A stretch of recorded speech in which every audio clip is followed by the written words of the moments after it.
Ассаламу алейкум. Урматтуу кыргызстандыктар. Атым Улан, фамилиям Сариев болот. Тарапташтарымдын сунушу менен Ленин районунун жогорку кеңештин депутаттыгына талапкер болуп чыктым. Урматтуу элим, негизи жогорку кеңеш бул эмне? Ошону бир аз туура түшүнүп алсак, баш мыйзамда жазылгандай, жогорку кеңеш это высший представительский орган, имеющий законодательные и контрольные функции деп турат. Тагырга айтканда, учур талапка ылайык, элге, коомго жеңилдик алып келе турган, туура багыт берген, натыйжалуу иштей турган мыйзамдарды кабыл алынышы жана алардын аткарылышын көзөмөлдөө. Мына бүгүнкү күндө ушул шайлоого аттанган талапкерлердин өздөрүнүн убада сунуштары менен алдыңыздарга келип баштады. Ал эми ошол айтылгандардын канчалык деңгээлде ишке ашаары турганы бул өзүнчө маселе. Талапкерлердин сунуш кылып жаткан жаңы парктар, скверлер, асфальт жолдор көптөгөн акча каражатты талап кылат. Мен Бишкек шаарынын кеңешинин депутат болуп иштеп жүрүп, Бишкек шаардык бюджетинин мүмкүнчүлүгүн жакшы билем.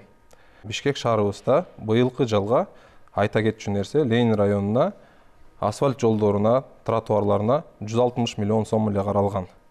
Эми карап көрүңүздөр, 1 километр талапка ылайык жол салганга 30 миллион сом каражат талап кылынат. Бизде Ленин районунда асфальтка муктаж болгон көптөгөн жолдор бар. 160 миллион сом бардык жолдорубузга жетпейт. 160 миллион сом менен бүт көйгөйлөрүбүз чечилбейт. Ошол эле жакшы парк салганга 100 миллион сомдон ашык талап кылынат. Ал быйылкы бюджетте каралган эмес. Мен муну менен эмнени айткым келет? Бишкек шаарынын өнүгүүсүнө биз акчаны көбүрөөк бөлүнүшүн талап кылышыбыз керек. Бишкек шаары республикалык бюджетти толтурууда локомотив деп айтсак болот. Бишкек шаары мамлекеттик бюджетти 80-90% толтуруп берет. Кайра Бишкек шаарына бюджет бөлүнүп атканда 10% эле кайтып келет. Ал 10%-ын ичинен өнүгүүгө акча деле калбайт. Ошол себептен Бишкек шаарында өнүгүү көп деле жүрбөйт. Кудай буйруса, жогорку кеңешке мен депутат болуп барып калсам, бирден биринчи талабым болуп, Бишкек шаарынын өнүгүүсүнө кошумча акча бөлүүнү талап кылам. Ошол кезде бизде үстүдө айтылган парктар, скверлер, жолдор маселеси чечилет. Шаардык кеңештин депутаттык катары шайлоонун алдында убада бергендеримдин 90%-ын ашыгын аткардым деп айтсам болот. Ага менин шайлоочуларым күбө. Азыркы учурда деле шайлоочуларымдын көптөгөн наказдарын аткарып келтим. Бирок кээ бир учурлар бар. Мыйзам жол бербей турган учурлар бар. Мисал алып келсек, бизде Бишкек шаарында Дамком квартальныйлар бар. Алардын иштери өтө маанилүү, өтө керектүү, биздин шаарыбыз үчүн өтө керектүү. Алар Бишкек шаарынын мэриясына, Бишкек шаардык кеңешине 2 жылдан бери кайрылып келип жатат.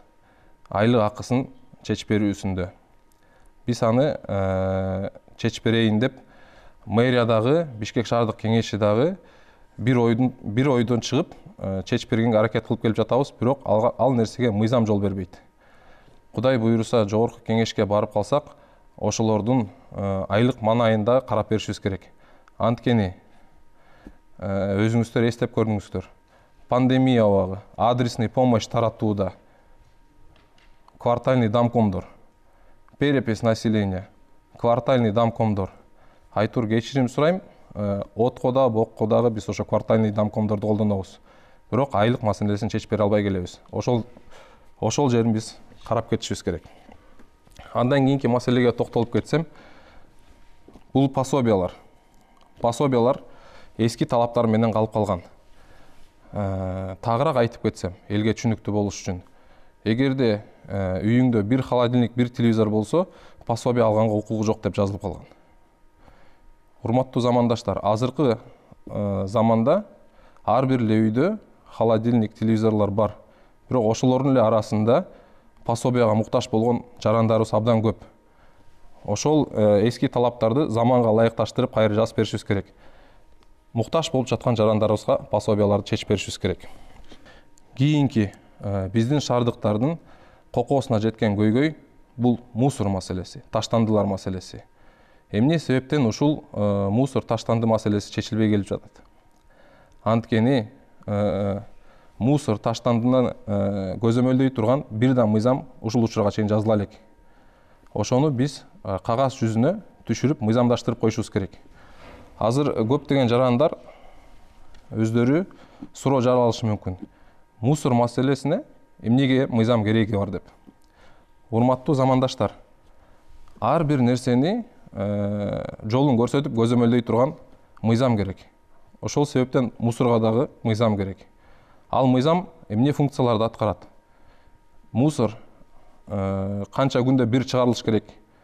Кандай шарттар менен алып чыгылыш керек? Утилизациясы, сортировкасы, ошонун баары мыйзам чегинде жазылыш керек. Анан эң негизгиси, ошол мыйзамды аткарбаганда кандай жоопкерчилик каралыш керек?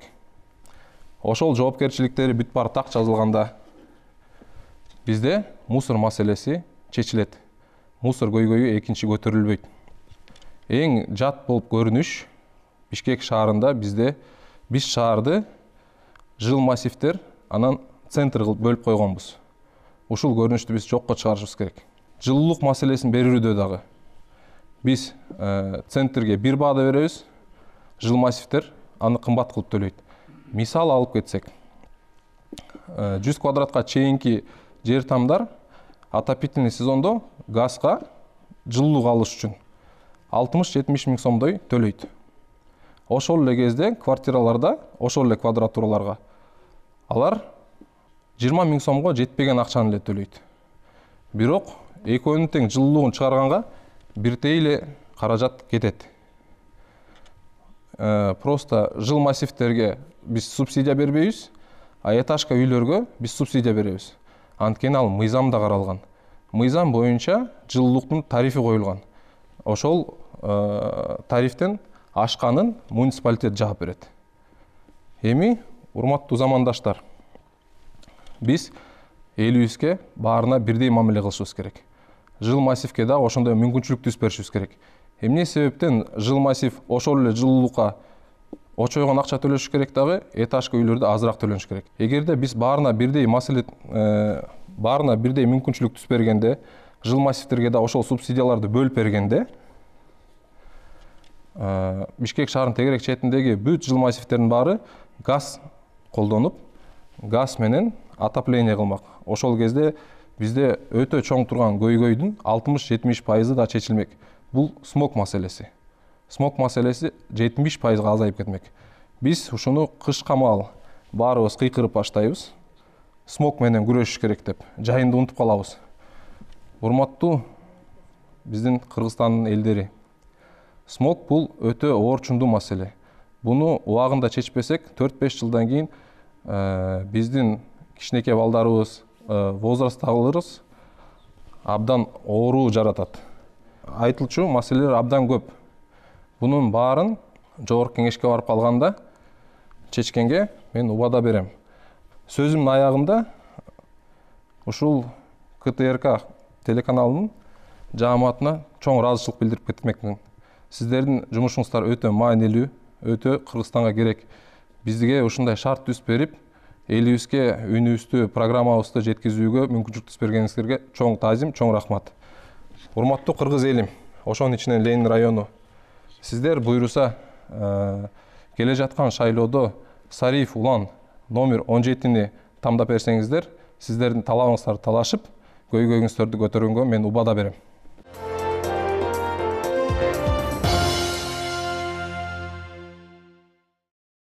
Саламатсыздарбы, урматтуу шайлоочулар.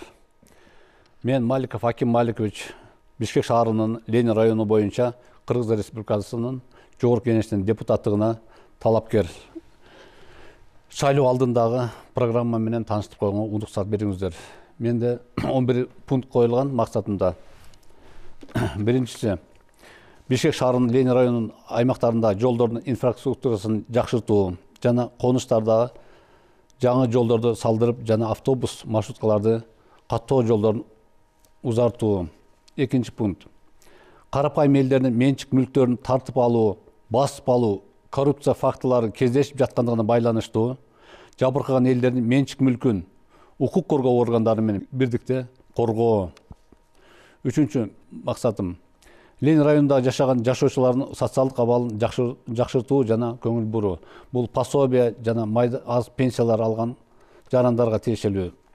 Төртүнчүсү, жаш үй бүлөлөрдү социалдык жактан жакшы жашоого жетишкендиктерине көзөмөл алып колдоо көрсөтүү, этикалык, эстетикалык тарбия берүүчү маданий иш-чараларды уюштуруп, жаш үй бүлөлөрдүн ажырашуусуна жол бербөөгө үгүттөө, азыркы жаштар муунунда маңги заттарды колдонууга каршы күрөшүү. 5. Ленин районунун аймактарындагы конуштардагы практика жүзүндө жашап жаткан калктын саны өсүшүнө жараша жаңы ооруканаларды, жаңа жана амбулаториялык ооруканаларды, орто мектептерди, бала бакчаларды курууга демилге көтөрүп, эл менен бийликтин ортосунда тыгыз байланыштуу иштешүү жана ишке ашыруу. Ошондой эле иштеп жаткан мекемелерди оңдоп түзөө, заманбап техникалык жабдуулар менен жаңыртуу, цифровизация жактан өнүктүрүү камсыздоо. 6. Ленин районунун жаңы конуштарын таза суу менен камсыздоо жана Ала тоо конушунда централдык канализация иштерин баштоо, жаңы конуштарды жашылдандыруу, шаардын абасын экологиялык бузуудан сактоо. 7. Азыркы кылмыш жаза кодексин, кылмыш жаза кодекс, процессуалдык кодекстерин жана башка мыйзамдарды Адилеттик министри менен жана адвокатура менен өздөштүрүү. 8. Жол кыймылынын эрежелерине байланыштуу укук бузуулар кодексин кайра карап чыгуу, өзгөртүүгө жана өздөштүрүүгө сунуш киргизип, жол эрежелерине байланыштуу жагдайларды кайра карап чыгуу жана безопасный город системасында ченемсизге ылайык штраф, айыппул акчаларын кайра карап чыгуу. 9. Азыркы учурда статистика боюнча эң төмөнкү жашоо ченем 7800 сом түзөт. Бирок тилекке каршы ошол 7800 сомдун 1/3 алган фактылар бар биздин жарандарыбыз. 10. маселе. Кыргыз Республиканын президентине жана министрлер комитетинин төрагасына элдин социалдык абалына жараша айыппулдуу системасын, баланстын орто баа сунуштарын киргизүү, элдердин эски автоунааларын жаңыртуу жана сатып алууга ыңгайлуу шарт түзүш үчүн автоунаалардын баасын арзандатуу максатында оң рулдуу автоунааларды чет өлкөлөрдөн киргизүүгө сунуштоо. 11. Пенсионерлердин колунда бир гана автоунаа болуп, анын ресурсу, то есть колдонулган убактысы 10 жылдан ашкан болсо, салык төлөөдөн бошотуу. Карысын бардын, ырысы бар дейт, карыларды сайлап койсок жакшы болот деп эсептейм. Эми бизде Кыргызстанда башка улуттарда бар, ошон үчүн орус тилинде менин программамды тааныштырып кеткенге уруксат бериңиздер. Уважаемые избиратели, мною, кандидатом в депутаты Жогорку Кеңеш по Ленинскому району города Бишкек обозначено 11 пунктов.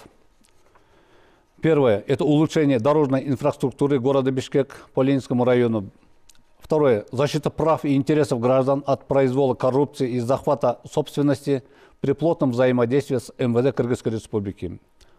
Третье – улучшение социальной жизни жителей Ленинского района, особенности в жилмассивах соответствующего района. Четвертое – пропаганда развития программ семейного благополучия, борьба с тенденцией разрушения молодых семей и развития наркоупотребления среди молодежи. Пятое – совершенствование материально-технической базы учреждений здравоохранения и образовательных структур. Шестое – содействие в проведении центральной канализации в жилмассиве Ала-тоо Ленинского района города Бишкек. Седьмое – совершенствование законов, в частности уголовно-процессуального кодексов, а также других законов при плотном взаимодействии с Министерством юстиции и адвокатуры Кыргызской Республики. Восьмое – совершенствование кодекса о правонарушениях и пересмотр обстоятельств, связанных с нарушением ПДД, а также неправомерными штрафами в системе «Безопасный город». Девятое – законодательное закрепление прожиточного минимума на основе стоимости потребительской корзины, достаточной для удовлетворения первоочередных жизненных потребностей каждого человека. Десятое – содействие перед правительством и президентом страны в допуске ввода в страну праворульных автомашин для обновления автопарков граждан страны. 11. Достижение закона, согласно которого пенсионеры, имеющие на своем балансе всего лишь одно транспортное средство, срок эксплуатации которого превышает 10 лет, освобождения от налогов. Урматтуу шайлоочулар, Ушул менин программамдагы иштер силер мени шайлап колдоо берсеңер, иш жүзүнө Аллах буйруса аткарам. Өзүм Ленин районунун Ала Тоо жаңы конушунда турам. Өзүм жактан айтып берсем, мен 2 жогорку окуу жайын аяктагам. СССР мезгилинде 2 жылдык аскердик кызматынан кийин 1 окуу жайын Москва шаарында жогорку аскердик командалык училищесин аяктагам. Орусча Высшее военно командное училище. Менин дипломум болот. 2 окуу жайын Бишкек шаарында Ички иштер академиясында аяктагам. Академия МВДда бүткөн дипломум болот. 2007 жылы Ички иштер министрлигинен пенсияга чыккам. Званиям запастагы милициянын подполковниги. Азыркы учурда адвокат болуп эмгектенем. Жана элге жардам берип келгем. Дагы элдердин кызыкчылыгын мыйзам чегинде коргоп иштеп келе жатам. Урматтуу шайлоочулар, 18 күндөн кийин 23 жылдын 28 май күнү шайлоо участкаларына келип, доош берип коюңузду суранам. Урматтоо менен, мен Аким Маликович, менин номерим 32. Уважаемые избиратели, если я буду избран вами и стану депутатом, я могу заверить вас в том, что перечисленные в программе пункты будут претворены в жизнь. Сам я живу в Ленинском районе, в жилмассиве Ала Тоо, и проблемы жителей новостроек знаю не понаслышке. Если кратко о себе рассказать, то во время СССР я после службы в армии учился в городе Москва, закончил Высшее военно-командное училище, работал офицером в Министерстве обороны, позже работал офицером в МВД. В городе Бишкек в 2002 году получил 2-е высшее образование в Академии МВД по направлению юриспруденции. В 2007 году вышел на пенсию, звание подполковник милиции запаса. Помимо этого, я ныне работаю адвокатом и помогаю людям. Призвание адвоката – это оказание правовой помощи и защита прав и интересов граждан. Естественно, я и далее буду стоять на страже законных прав и интересов граждан, в том числе жителей города Бишкек.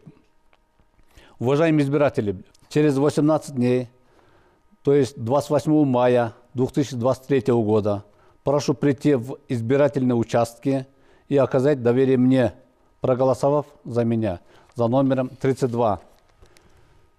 Маликов Аким Маликович. Благодарю за внимание. Всего доброго.